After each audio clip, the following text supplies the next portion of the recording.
Nachdem wir schon 2 Jahre lang angemeldet waren, war es endlich soweit. Im Juni starteten wir beim RAD RACE 96 Hours. Angereist sind wir mit Zug und Rad.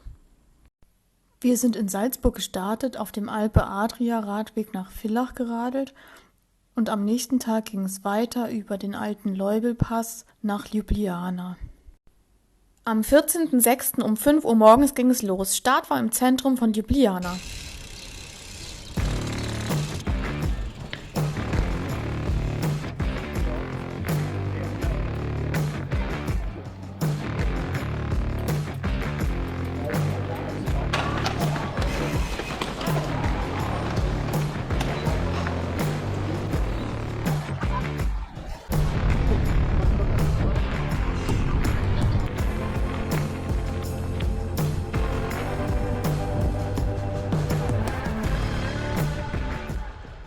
Einige Passagen kamen mir ziemlich bekannt vor und später stellte sich dann auch heraus, ich war hier schon mal, und zwar beim Seven Serpents.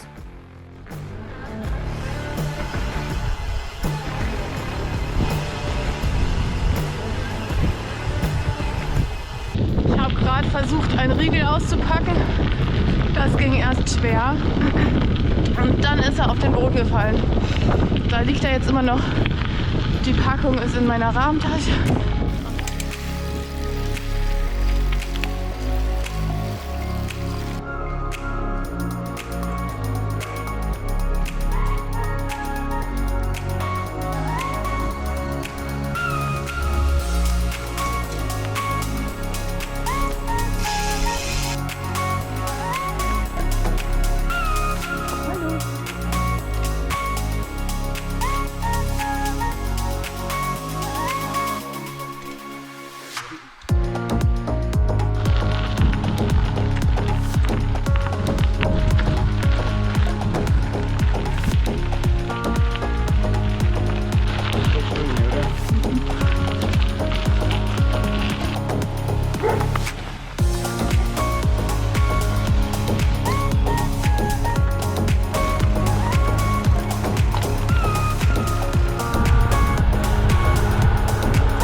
Weiter in Richtung Vrisicpass.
Hier kommt die obligatorische Flussdurchquerung.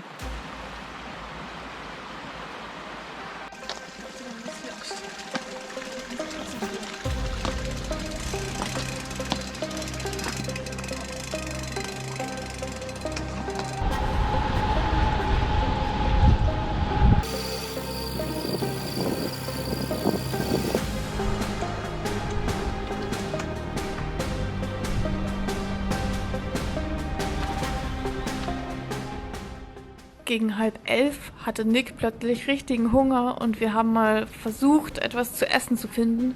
In Lienz gab es dann zum Glück ein McDonald's, das noch offen hatte.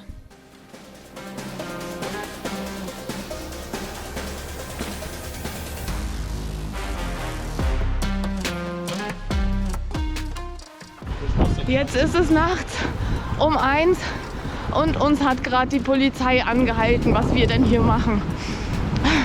Wir haben gesagt, wir fahren von Ljubljana nach Innsbruck und sind heute früh um 5 gestartet, also gestern früh quasi. Nächtliche Flussdurchquerung. Sie wollten noch wissen, wie viel Höhenmeter und haben ein bisschen ungläubig, glaube ich, reingeguckt und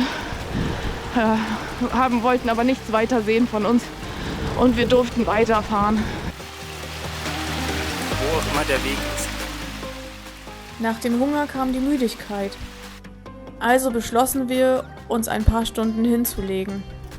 Nach 2,5 Stunden Schlaf waren wir ausgeschlafen, frisch und munter und bereit für die letzten paar Kilometer. Geht so.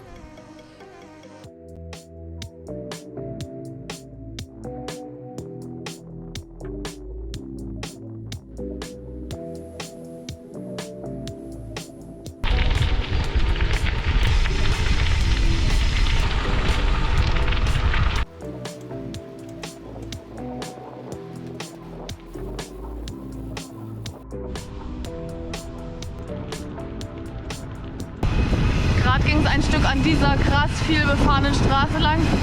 Das war gar nicht cool. So LKWs mit, nicht mal 50 cm Abstand, würde ich mal sagen, an uns vorbei. Nicht cool. Naja, wir haben es überlebt. Eine kleine Ergänzung dazu. So war das wohl eigentlich nicht geplant, aber die Navigationsgeräte haben aus dem Komoot-Track dann eine Route gemacht und dabei passieren dann schon mal solche Sachen. Merke, möglichst viele Zwischenpunkte setzen. Es war heiß, wir waren müde und heute hatten wir es irgendwie nicht so eilig und aßen noch ein Eis, bevor wir Italien verließen. Danach folgte noch ein steiler und ziemlich schöner Gravel-Abstecher und weiter ging es in Richtung Brennerpass.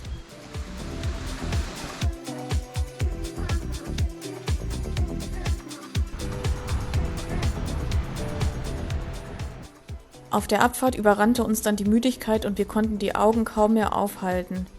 Zum Glück führte die Route nicht gerade runter nach Innsbruck, sondern nach rechts weg auf die alte Römerstraße. Nach einer kurzen Pause und einer lohnenswerten Abkühlung ging es weiter, stetiges Auf und Ab.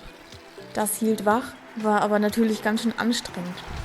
Im Inntal kämpften wir dann gegen den Wind. Wir versuchten Zeit wieder gut zu machen, denn der nächste folgte uns in nicht zu großem Abstand.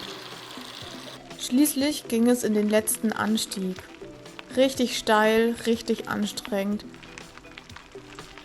Nochmal ein krasses Brett so ganz am Ende der Tour. Nach einer Gesamtzeit von 37 Stunden und 18 Minuten mit einer Fahrzeit von 27 Stunden und 33 Minuten laut Komoot haben wir die 552 Kilometer und getrackte 8300 Höhenmeter hinter uns gebracht und das Ziel erreicht.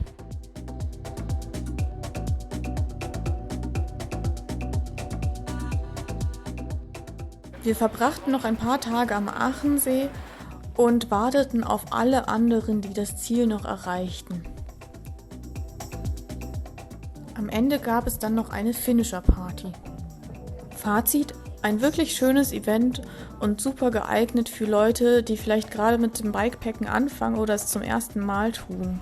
Die meisten Teilnehmenden haben sich nämlich wirklich die 4 Tage Zeit gelassen, die Zeit waren, um im Ziel anzukommen. Hotels vorher buchen? Kein Problem. Da sagt niemand was.